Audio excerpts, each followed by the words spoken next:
Eastern crisis and with respect to the foreign policies that happened across the region.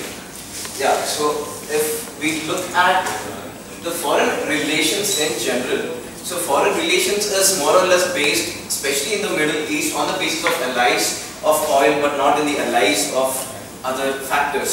So if you look at the first thing, we understand that foreign relations are, in foreign relations there are no enduring friends, no enduring foes, but only enduring economic interests. So even if you take the example of India and United States, probably till late 1990s, we did not have good relations with US, because even if we take the example of 1998 Pokhran test that we had, so during that US slapped sanctions against some of the Indian scientists who were working at Boeing and the other research areas. But suddenly in 2000, in the early 2000, we had some good relations starting up with the United States, primarily based on the fact that US has seen China as a growing economy. So it has seen India as a counterpart, as a counterweight, in fact, against China to safeguard its own values.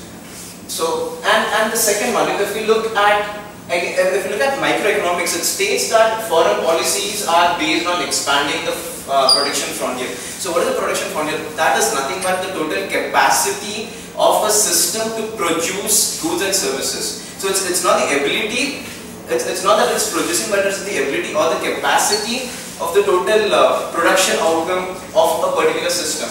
So if you look at microeconomics, again it says that in a foreign relation, we have, every nation is better off. So if you have a trade, you will have both, there's a win-win situation, but in reality it doesn't happen that way. Because if you take the Middle Eastern crisis, in that sense, yes, it has got some recognition, Middle Eastern has got some recognition, but at the same time there has been some political turmoil. So these are some of the aspects that are not considered in microeconomics. So this statement cannot be taken at the face value. Second one is using diplomacy as a smart bomb.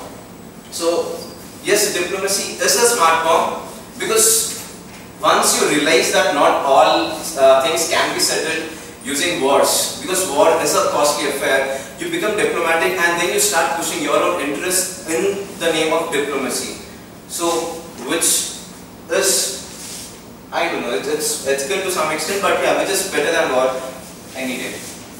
And third one is foreign relations as a means of securing economic interests. So as again, as Marx's theory says that everything finally trickles down to economic interests. So anything and everything that is there in the foreign relationships is solely based on having economic interests. And yeah, the third point is foreign relations becomes the enabler of securing energy needs and free economies. So again, this is obviously a euphemism for hegemony, to phrase it in a better way. But if you actually look at the energy as it is taken by the nations, energy is probably the only thing that runs an economy. For you to develop your economy, for you to have a growth in your economy, you need some kind of production. For you to have a production, you need to have fuel, which is nothing but energy. So the entire concept of foreign relations in the context of Middle Eastern crisis boils down to this particular phrase of having a secured and a deterministic energy levels for your nation.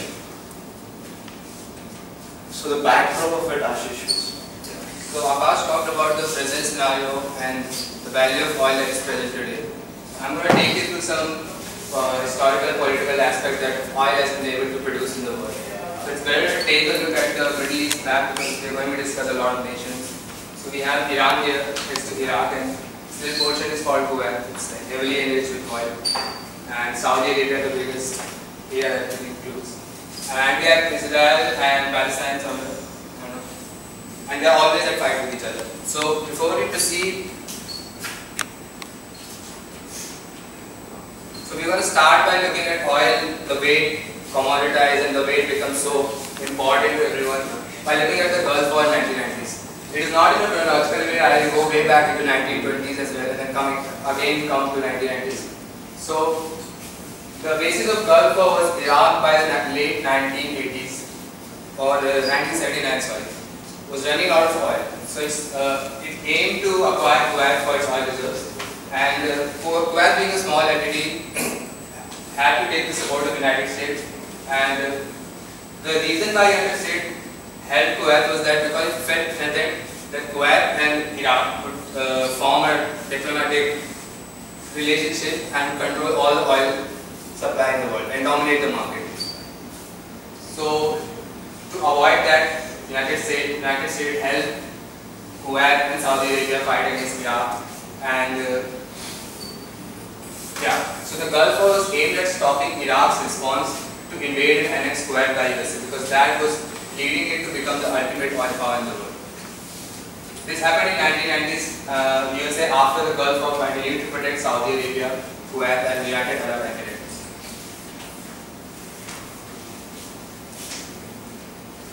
So when USA invaded the Middle East, it created a divide between the whole area, and Iran and Iraq were separated from Saudi Arabia. There were political differences which we discussed ahead.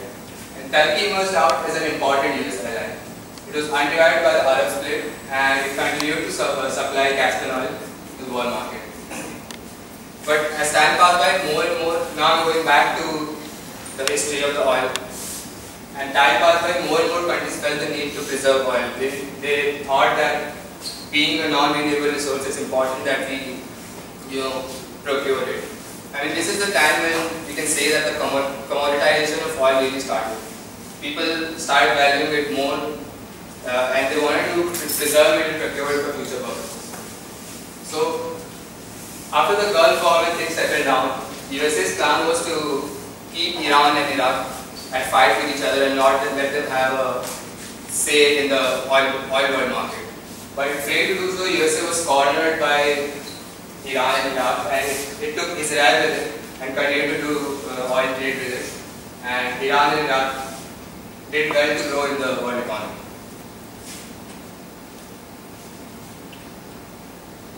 Yeah.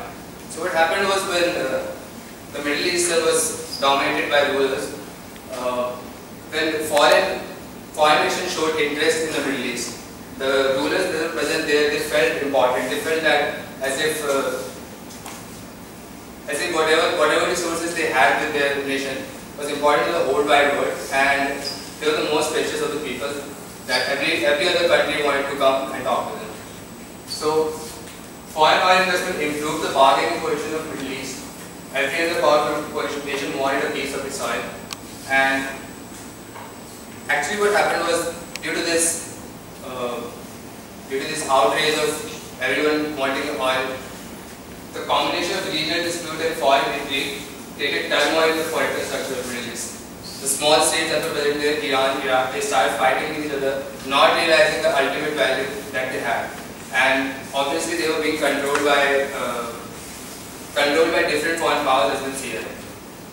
So oil became the substitute for democracy, and none of the foreign powers worried about promoting democracy in the region. So as you can see, even today, that when oil is discussed in media, it's showed as such an important thing. And even an oil spill is portrayed as something very bad that happened, be it at an environment point of view, or just a commodity that has been lost in the ocean. So oil became the substitute for democracy in the Middle East, and none of the foreign powers worried about promoting democracy in the region, which led to wars, and is still leading to wars today in the Middle East. So the factor contributing to this distress were the absence of democracy and accountability of rulers. Rulers were happy to sell their oil to the foreign nation and earn money. Public was unrest, and powers were excessively centralized. Yeah, so the nations that were relatively scarce in oil, they took a liberal turn, and actually they did better than the other states that were rich with oil. So what we can see now is that oil, though as important as it was earlier, with time the interest of foreign nations in oil in a way commoditized such a great value that internally the Middle East was at war because of this. You can see that there was a major political shift because of this. US and Saudi Arabia, though, continued to have a same relationship, and it was longest relationship that was ever possible. It lasted for around 10 years, and they traded oil. Iraq and Iran were having variable relationship with foreign powers, and some of the relationships were not made public. Some of the relationships were Russia allied with Egypt and Yemen, which pose a threat to Iran. Russia silently decided not to contribute anything to Iran and Iraq and allied with Egypt and Yemen. This I'm talking about as early as 1930s. So yeah, during and after World Wars, the impact of oil. So the first one to move to Iraq and start oil were Britishers, and they were able to get a strong foothold there. The end of the First World War resulted in major political changes in the Middle East. How you can see that Iraq and Palestine fell under the government of the British Empire, and the French took hold of the Lebanon and Syria. So the countries which were earlier independent and had their own characteristics, they were now being controlled by the British Empire and the French empires. This resulted in a great dimensional shift in the Middle East, and ethnic homogeneity was very important. And also, nothing was ever done by these foreign nations to maintain that ethnic homogeneity, and their only focus was to extract whatever oil they had. Yeah.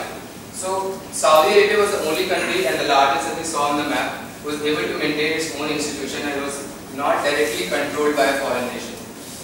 And although Iran had enough oil reserve to survive the autocratic regime that it was following, provided it did not do any other private interests, but then again Iran Shah felt, I don't know, flattered or pressurized by the foreign forces, and with time the economic structure of Iran changed more towards capitalism than liberalism.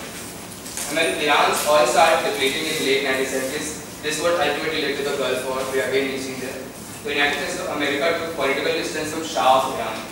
They were earlier having some words with Iran, but as Iran's oil reserves started depleting, the United States of America took a distance from Shah of Iran, and this led to the failure of Shah's regime in 1979.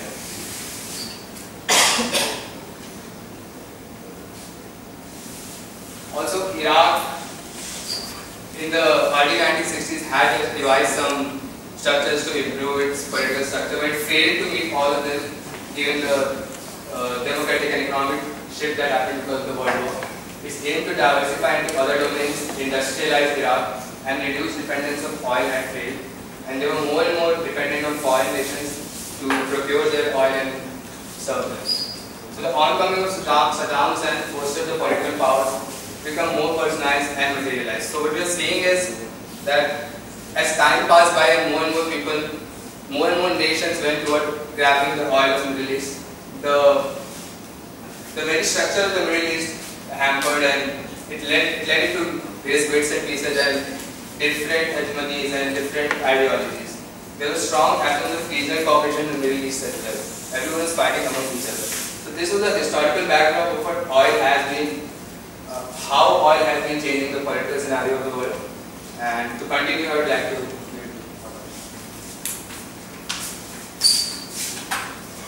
So if we look at what really caused the Middle Eastern crisis. So if we look at when the Middle Eastern crisis actually started, it started around 70 years back. So what happened 70 years back? The first largest oil field was found in Saudi Arabia.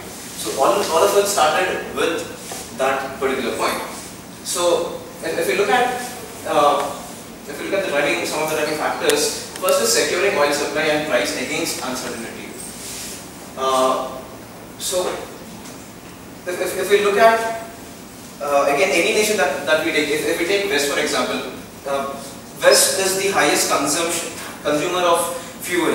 United States is the highest consumer of fuel, and as we know that United States is big, it is improving. It's one of the developed nations, and any developed nation that you take, it will require oil for its production. And second one is establishing hegemony over access to this production input ensures a very wide sphere of reference. So to have a particular cloud, for example, if you take any commodity has its own importance at a particular space. If you take water for example, selling water in a city which has, in a normal city and selling water in a desert, it makes some difference. So that bargaining power is what these Middle Eastern nations could achieve through oil. And again, when we have this bargaining power, your markets get open. So you can have the transactions, you can lower your tariffs, you can have some kind of adjustments done to the previous policies. So just to gain this bargaining power, a lot of political clout is being gathered for. And second is allowing access to other essential resources. So essential resources, when you talk about resources, we are not just talking about the natural resources, something like oil, but it could be resources like your infrastructure or your scientists or your people. So these are some of the trade-offs that you can have when you have that kind of bargaining power with you, especially in foreign policies. So just to develop the point further, dependency of oil if we take, so these are some of the facts that we have, that Middle East reserves make up to 80% of the world's non-reserves. US dependency on the Middle East is 8 to 12%, Western Europe 33% and Japan 50%. So we understand that all of these developed nations are heavily dependent on these nations, oil producing OPEC nations. Yeah, so to have a better graph, this is the graph of the shares of oil reserves according to 2009 data. So if you look at the Saudi area, Arabia has the major chunk of oil resource, and this entire Middle East, as mentioned earlier, has 80% of the total oil resources. So when you have this automatically becomes the center of the world, even though the production happens elsewhere. And that of course has its own counterparts. It brings the turmoil, and as Ashish mentioned, that when the rulers are weak enough to actually allow other nations to exploit your own country, you have other implications flowing in. And the second factor is, as Ashish mentioned, that commoditization and fetishization of oil. So if we look at, so now oil has been looked as a commodity. Something like if we take our example, if we assume that your entire future is dependent on your GPA that you get at IMC, so everyone will have their actions or their work done in terms of the GPA alone, and that actually results in a loss of identity of that individual. So something similar happened to oil. So oil has been commoditized as a product for running your economy. And similarly, if we look at the fetish that has been created around oil. So now, if we look at oil, people have been propagating oil as not a means for end. Okay, so not a means for end. So oil has been looked just for its oil purpose. So as ma'am has mentioned, that it is common sensical to use oil for your production. So that is the kind of feeling that has been spread across the various countries. So emphasis on this scarce energy resource as a sole means of powering the economy. So that is the only thing that will help you to run your economy. And of course, your op-eds and security analysis, foreign policies and other think tanks of your nation, even they propagate the same, and that the same is reflected towards the nation also. So the people have a tendency saying that, okay, when the think tanks, when they feel that oil is necessary for running your economy, then probably it must be true, because obviously they are much better off. And the foreign relations that if we take between the capitalist nations and the Middle Eastern nations, it is totally objective driven. So even if I'm given the background that Ashish has presented, so if we look at the objectives, even when a capitalist nation is trying to build a relationship with the Middle Eastern nation, it is looking at the other perspectives. What kind of benefits is this a good Middle Eastern nation? Will my allies be offended by having a relationship with this nation, or the other factors apart from just using oil? So the oil has changed the entire relationship between the foreign relationship as whole. So Anshul will be taking So basically I will be talking about the dichotomy here, the form and content. At this point of time we are just focusing on the oil and foreign relation disclosure as given in the story. So as Akash said that we have already seen that oil is a commodity now. It is being placed as a commodity in front of all the people, and it is indirectly fetishized in a way, because when you ask the country if you have the economic power, they are generally saying that it is, I am dependent on oil and petroleum. It is not like nuclear. None of the countries are expressing nuclear power as a source of energy. So that is what. So in a way this is indirectly fetishized, that if you are talking about the economic power of a country, it is oil.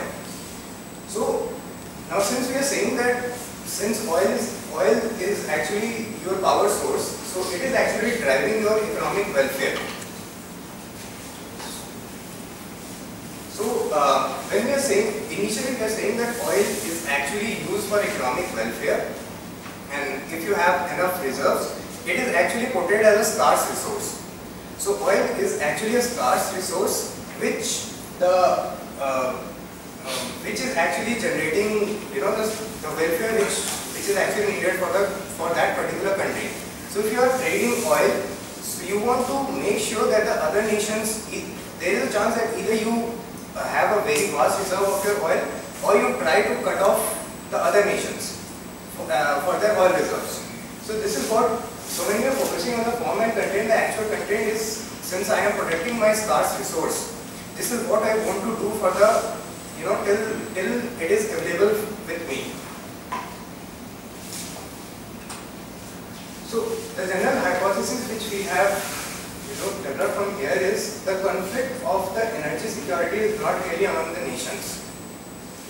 So what we are saying is the sovereign country they have on the virtues of their capabilities, they will ensure that that oil resource is available. So the worker class will actually be dependent on them. They will directly represent that if oil reserves are present, then it is for their benefit.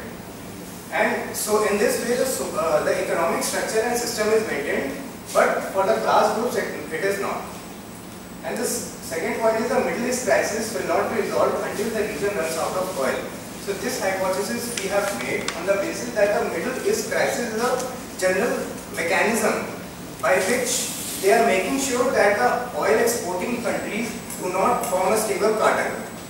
And so that if they form a stable cartel, they will actually form an economic weapon out of the oil for the world superpowers. This is for in the managerial domain if we are using the same criteria. So what we are saying is we are aspiring for a nuclear warhead, nuclear weapon free nation. But US itself is such a major nuclear power that it is not interested in stability. If this happens, the real intent which we see, it is not interested in stability. It is interested in the sole access of that scarce resource which they have available as that, which is the nuclear weapon. So initially we started as oil as a power propeller. So now we are saying that it is a easy business. The entire situation shows that. Thank you.